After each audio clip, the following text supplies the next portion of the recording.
台湾の消防学校行くといっぱいコンテナがあるんですけど、でそのコンテナの中で上手に火災正常の再現してくれるんですけど、僕ら、一昨年もそれ行ったんですけど、去年も行ったかな、去年もやったんですけど、これはその初任科レベルの話で、このコンテナの中で火災正常を見て、炎を浴びて、煙を浴びて、暑いね。これは大事な経験だけど、消防士が消火をするための経験値の蓄積には全然足りないということで、これも数年前から台湾では解体予定の建物を消防局で抑えて、耐火像なんでね、向こうコンクリばっかなんで、で、その建物の中に実際に木材とか家財道具を放り込んで火をつけて、消火をしたりとか、検索をしたりとかする訓練をやってると。で、これは僕らのためにですね、一棟を置いといてくれて、日本人のために訓練やりましょうって言って、僕ら実際にだから、物が燃やされてる集合住宅の中に入って、で、この人要求役の人なんですけど、僕らが救出に行くまで、隣でパレット燃えてる横に放置されてましたけども、暑かったです。めちゃくちゃ暑かったです。で、ちんたら活動してると外から放水されて、湿度を上げられて、部屋の中に入れなくされるんですね。で、やっぱそういうのもすげえ上手ですね。もうその吹き返しとかを一瞬で再現してくれるし、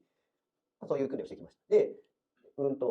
台湾の消防について僕はかなり今詳しくはなったので、日本の消防が勝っている点もいくつかあります。救急とか、それから危険物管理、危険物管理とか、あと予防、あと火災調査。火災調査は世界的に見ても変態レベルって言われてるんで、台湾と比べて突出してますね。ただ、警防、救助、この2つに関しては圧倒的に日本負けてます。平均点で言うともう考えられないぐらい負けてるし、多分トップ同士で比べてもやっとですね、トップ同士で比べてやっと。で、台湾はどうかっていうと、日本とよく似てます。台湾は常備消防とボランティア消防が分かれてて、日本とそっくりな常備消防の消防署があって、24時間勤務の消防署がいます。で、台湾の場合は日本と何が違うかっていうと、消防士の国民1人当たりの数っていうのが日本の半分しかいません。じゃあ、皆さん今の半分の当直で火災対応できますかっていう話ですね。ってなってきたときに、アメリカとか台湾の消防士がどれだけ屋内侵入、屋内検索、そしてサバイバルとかリット訓練してるか見てれば、やっぱりそのリスクをたまにかもしれないですけど、引き受けるにはあまりに準備が不足してるんじゃないかなというのが個人的な印象です。これはこのセミナーを作っていく一番の理由の部分ですね。では予告の通りですね、海外、台湾で発生した殉職事例っていうのをちょっと共有させてもらおうと思います。これは2018年に発生した台湾桃園市というところの警報工業火災。これはですね、どんな火災かっていうと、これ工場なんですね。すんげえでかい工場。セットバックしてます。こっちが高くて、こっちが低くて。L 字型の建物ね。で、この会社で火災が発生しました。で、実際活動した方々に聞いたんですけど、建物の中の構造がめちゃくちゃ複雑で、めっちゃでかい工場なんですけど、プラスチックを作ったり加工したりする機械があって、その建物の中が1階と2階、2階と3階、3階というまで全然その構造が違うらしくて、で、入ったらめっちゃでかい機械があって、その機械をぐるーっと迂回しないとホース伸ばせないとか、そういう結構大変な活動だったって言ってました。22時頃に大規模な爆燃現象が発生しました。22時過ぎぐらい。で、22時の26分に指揮本部の記録で消防士が7名行方不明になっていることが記録が取られています。で、23時ちょうどに第4出動。第4出動っていうのは、当直隊全体出動に匹敵する指令だそうで、台風以外でこの指令がかかったのは過去1回、今回を含めて2回だって言ってました。ちなみにこの東園消防っていうのは1700人の職員を要する非常に大きな消防本部ですね。で、第4出動が発令されたと。これが爆燃現象が起きた後の映像です。当初は4階か5階から出火して、そこだけが燃えてたらしいんですけど、建物全体から突然出火したそうです。で、実はこの建物を、さっきからずっと言ってるように、プラスチックの製造とか加工の工場で、各フロアでいろんなその作業をしてるんですけど、いずれのフロアも、プラスチックの削った細かい粉とか、プラスチックがその熱を浴びて溶けた有害なガスとか、そういう粉塵とかガスが結構出る工場だったらしいですね。なので、この工場は各フロアから屋上にすんごい太い、なんか人が歩けるぐらいの太さの排気ダクトが通ってて、屋上に集塵施設、その工場の中の空気を吸い上げて、ろ過して、で、その環境に有害なものをろ過して空気を排出するための施設がこの屋上にあったそうです。で、出火した日は、その排気ダクトを通って集塵施設に入った後、その集塵施設の中で、プラスチックの粉とかがいっぱい溜まってますから、爆発的な燃焼を起こして、今度は各フロアにそのでかい配管を逆流して、煙が各フロアに突然噴出したそうです。なので、もともと家庭にいた人たちは、家庭会にいた方は、火元会にいた方はあんまり認識はなかったんですけど、火元会じゃない3階とかで、活動してた人らからすると、突然ですね、建物の奥から、自分たちの頭の上が火災が起きてるはずなのに、突然建物の奥から猛烈な勢いで、バックドラフトみたいなのが吹き出してきたと。で、この建物のあちこちで、支給砲が発砲されたのと、それからもう外からの見栄えが最悪だったんですね。この排気ダクトがもう当然そんなに丈夫なものじゃないので、排気ダクト全体が火を吹き出したので、この建物全体が炎に包まれたような見た目になりました。なので、外部への指揮官がですね、総員退避を指令しています。でただ、その炎が迫ってない区画もいっぱいあって、その時の無線の話を聞いたんですけども、その建物の中で活動している正体から、なんで退避しなきゃいけないのかっていう問い合わせの無線がたくさん来たって言ってました。外から見てる方はもう建物全体が、ものすごいでかい建物がもう炎に包まれてるんで、もうとにかく逃げろって無線送ってるんだけど、中は RC 構造なんで、窓もないんで、で、どうしたなんかあったのっていうのが飛び交ったと。で、当然、目の前に炎が吹き出してる正体とかもいて、結構大混乱になったそうです。で、行方不明になった正体が出たんですけども、その原因の大半はまた別のところにあります。で、今の爆燃現象で発生した炎が3階に入ったんですけど、ここの3階に倉庫がありました。で、この倉庫の中に、実は立ち入り検査を免れた、立ち入り検査で消防士を入れないようにして、違法に隠してたものがあったんですね。で、これは何かっていうと、今言ったプラスチックの基板を洗う作業があるんですって、その粉まみれなんで。で、その洗う作業にケロシンを使ってたそうです。灯油。で、灯油でジャブジャブって洗うんですけど、その灯油の中に要はゴミがいっぱい入るので、最終その灯油はまた業者に委託して処分しないといけないんですけど、おそらくコストカットのために大量のその汚れた灯油がドラム缶に入って、報道ベースの話になりますけど、数千リットルが、3000リットルぐらいが、先ほどの建物の3階に放置されてたそうです。この軽油のドラム缶が3階でボンボンボンボン爆発をし始めて、2階と1階の床が抜けたそうです。で、この時1階に消防隊が検索で入ってました。RC 構造の工場で、加点が4階なので、逃げ遅れ情報があったんですよ。当直の作業員2名が行方不明だということで、消防隊、手焼きの消防隊が1階の工場フロアをあちこちからホース伸ばして検索に入ってました。で、外で大混乱、大爆発が起きているのつゆ知らず、検索活動を引き続き行ってたところ、頭の上から突然天井が崩れて、いろんな燃えたものとか、上のフロアに置いてあった機械とかが頭の上に落ちてきたそうです。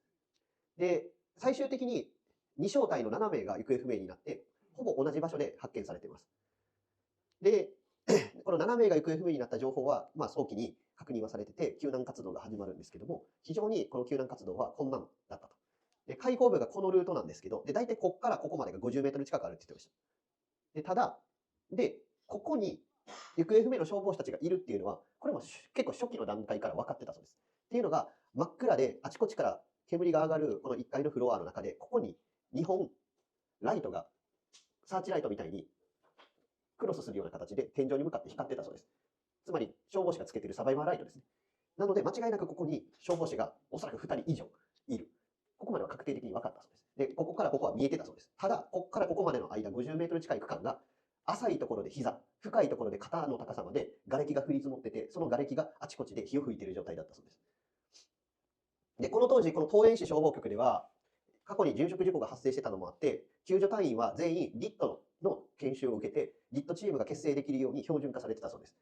で、1700人の消防本部なので、救助隊員もたくさんいます。で、顔と名前が一致しない救助隊員もいるわけですね。救助隊員同士でも。でも、階級を聞いて、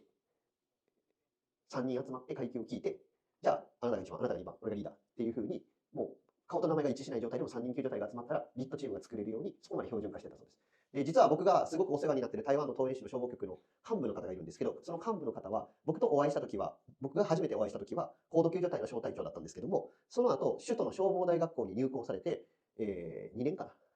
もともとその人高卒で消防入ってるんですけど、勉強して試験を受けて、台湾の消防学校って日本の防衛大学校みたいに4年生なんですよ。で、台湾で消防の幹部になるためには消防大学校を卒業試験まで合格しないと幹部にはなれないんですけど、その人はすごく優秀だったので、高卒だったんですけど、勉強して、1回日勤やって、で、試験を受けて合格して2年消防大学校行って帰ってきて、明日から消防署長として赴任するっていう日の夜だったんですけど、彼は自分の号外と呼吸器を持って自家用車で現場に行って、同じく非番で集まってた手すきの、名前わかんないって言ってました。今でもわかんない。手すきの消防救助隊員2人捕まえて、リットチームとして侵入したそうです。で、25チームのリットチームが結成されて、検索のためだけに30回以上入室したって言ってました、トータル。で、ただ活動自体が入って、消火をしたり、瓦礫を押しのけて、で、残圧がなくなるから退出。で、次の小隊が入るっていうのを何回も繰り返したそうです。で、最終的に要求の1位までたどり着けたのが、このエリアの管轄の高度救助隊の小隊でした。で、その小隊長も実は僕もともと面識があって、で、YouTube で探してもらったらその人が、すごいロングインタビュー受けてるのが出てくるので、ちょっとなかなか翻訳難しいかもしれないですけど、漢字なんで、なんとなく言ってる意味わかるので、あれぜひ見てほしいんですけど、その救助隊長、高度救助隊の小隊長は若い子2人とリットチーム作って侵入して、で、自分たちが入ってくるまでで他のチームも同じところで引き返してるポイントまで進んだと。で、その他の小隊がもう限界だって言って引き返したポイントっていうのが、さっき言った肩までの高さに瓦礫が降り積もってて、いわゆる人定みたいなことをすれば、おそらくその瓦礫が乗り越える。ただ、その瓦礫の向こうがどうなってるかわからない。だから、行ったら戻ってこれなくなるかもしれない。しかも、大体そこまで行くのにものすごく道のりが長いので、大体着いた時には、もう引き返す基準を超えてる。っていう状態で、彼らは、そこまでたどり着いたと。で、その小隊長氏が一緒に組んでた20代前半の若い子に、俺たちも今もここまでしか今来れてなくて、残圧がこんだけしかなくて。で、ただ、おそらく、この向こうに、多分いると思うんだって。で、お前が行きたくなかったら、俺は行かない。お前の命が一番優先だから行かない。でもお前が行けるって思うんだったら、俺は行ってもいいかなと思ってる。どう思うっていうふうに尋ねたそうです。で、台湾だとね、結構先輩後輩関係あんまりなくて、でいくら若い子とかでも、しれっとだから、すいません、なんか暑くて気分悪いんで、この侵入やめたいです、みたいなのは言っていいように雰囲気としてあるそうです。まあ、日本でいう CRM 的なやつですね。でも、そうやって言われたら、小隊長は、はい、やめますって言って、もう全然入んないって言ってました。で、その土壇場のところでも1回輪になって3人で輪になって、どうする？もう俺はお前の意見を尊重する。俺は他の小隊と一緒でここに引き返しても全然問題ないと思うし、でも、きっとこの向こうにいるかもしれないから、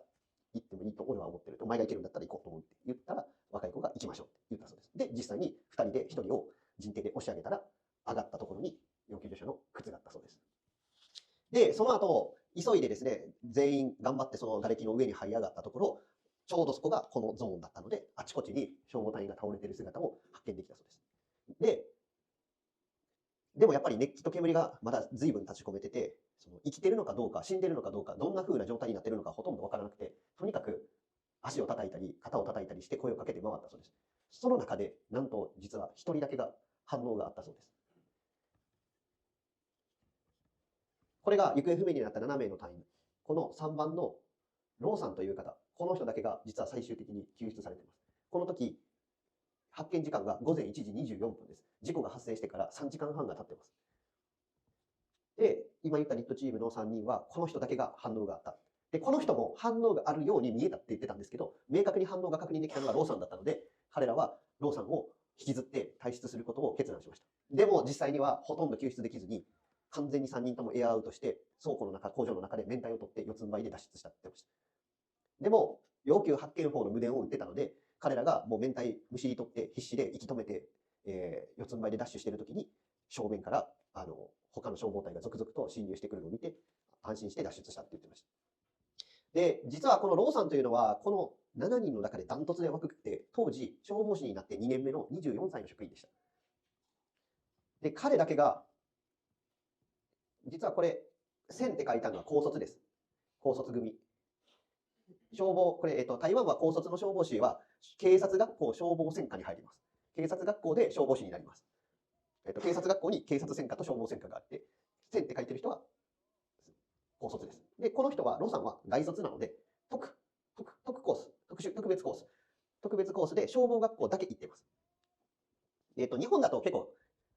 専門学校行ってから消防士になる方いたりすると思うんですけど、イメージで言うとあんな感じです。高卒ペイペイで公務員になろうとすると、まず1年間警察学校に入校して、公務員とは何ぞやみたいなものとかを叩き込まれます。で、その後、1年間消防学校に入校します。で、大卒とか社会人卒の人は、試験に受かれば、その警察学校を免除されて、消防学校のみ1年間行くことができます。で、あとさっき言った、本当に賢い子は高卒で消防大学校の入学試験を受けて受かれば、消防大学校に進入します。3つパターンがあります。で、彼は大卒組で、しかも若い子だったんですね。なので、彼だけ実は消防学校でファイヤーファイターサバイバルの研修を受けてました。それから彼がだけ消防学校で卒業した後、初任科卒業した後の入職前のファイヤーファイターサバイバル研修も本部の中で受けてました。で、まだこの先輩たちは、まだその番が回ってくる前だったそうです。で、このローさんは最終的に助かって現在も消防職員をされています。で、彼のインタビューとかを見せてもらったんですけど、彼はですね、その突然爆電現象が起きて、で、目の前の消防仲間ですね、消防の先輩たちが視界から消えたり、パニックになって大声を上げたりしているのを目の当たりにして、あ、自分はもうここから出れないんだなと、一瞬で悟ったそうです。でも彼は消防学校でファイアーサイバイバルの研修を受けてたので、まず自分自身を落ち着かせて、で、目の前が炎とか煙でいっぱいになったけども、炎や煙の影響のなさそうな建物の瓦礫、ごめんなさい、機械って言ってたかな。機械の根っこの部分の隅っこの方に潜り込んだそうです。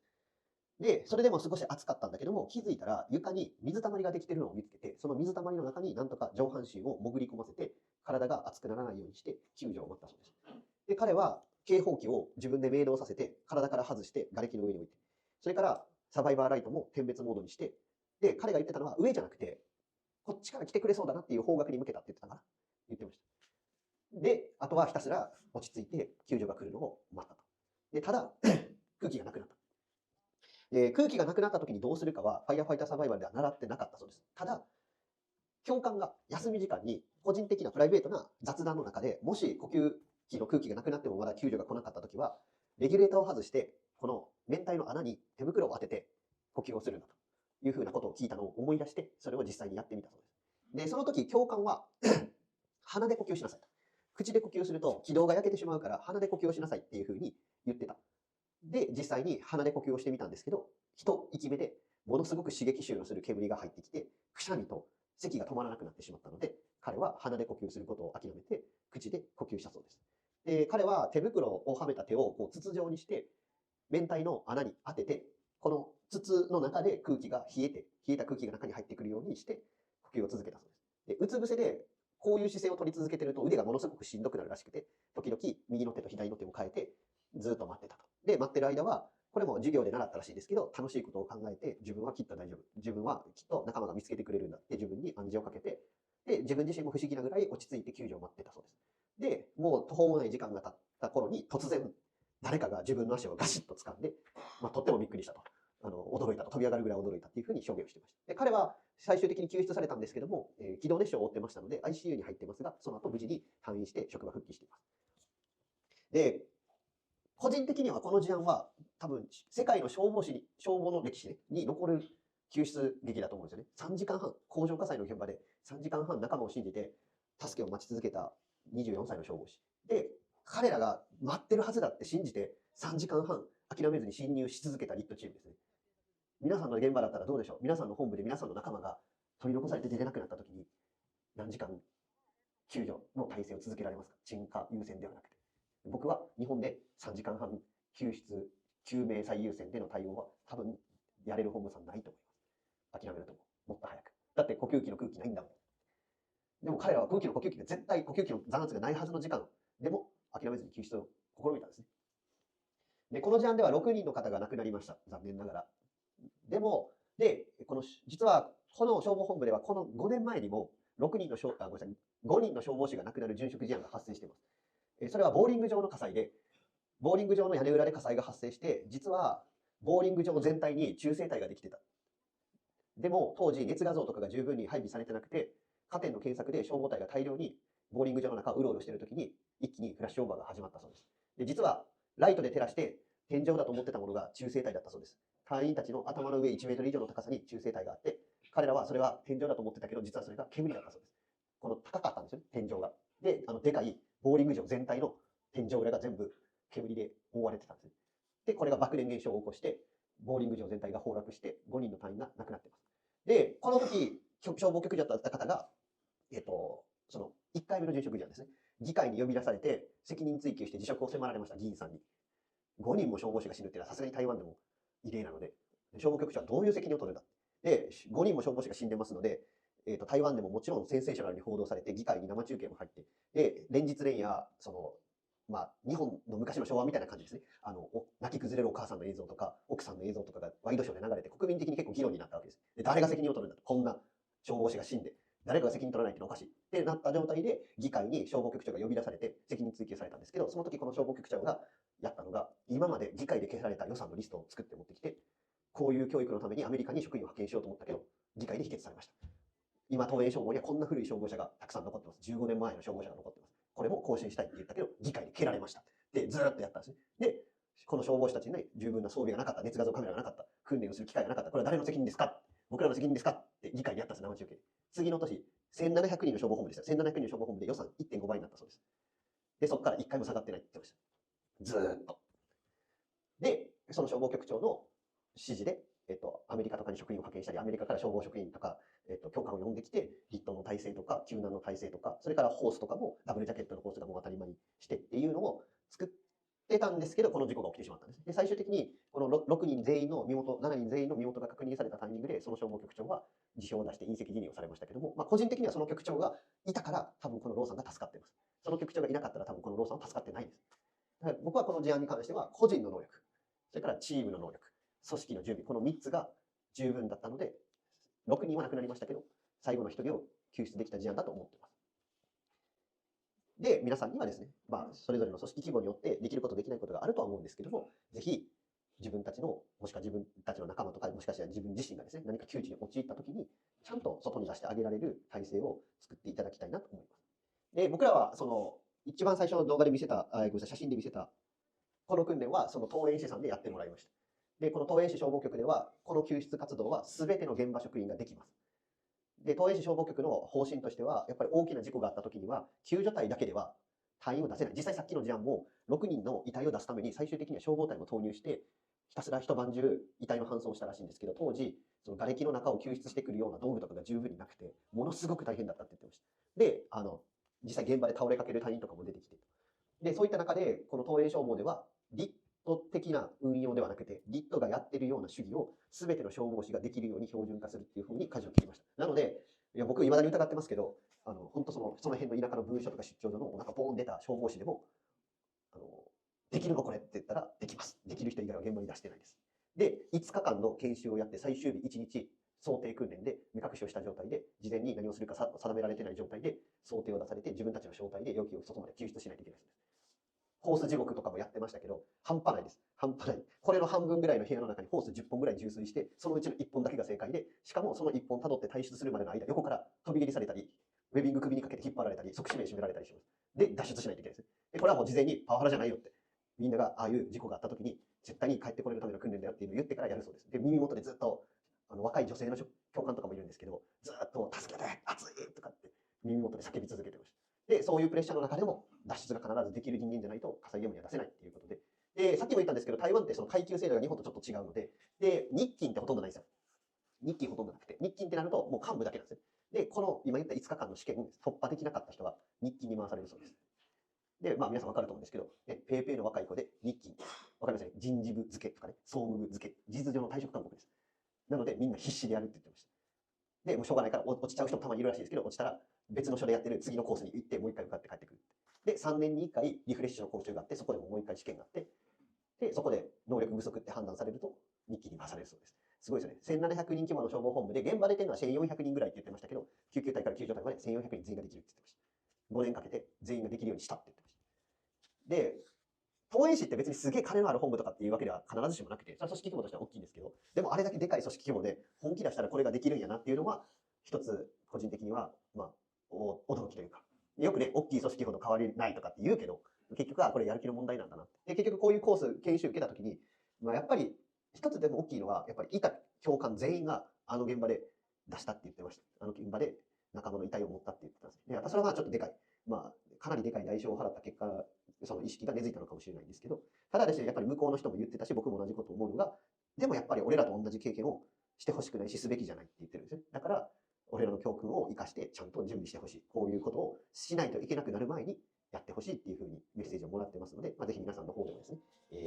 何か持って帰っていただければなと思います。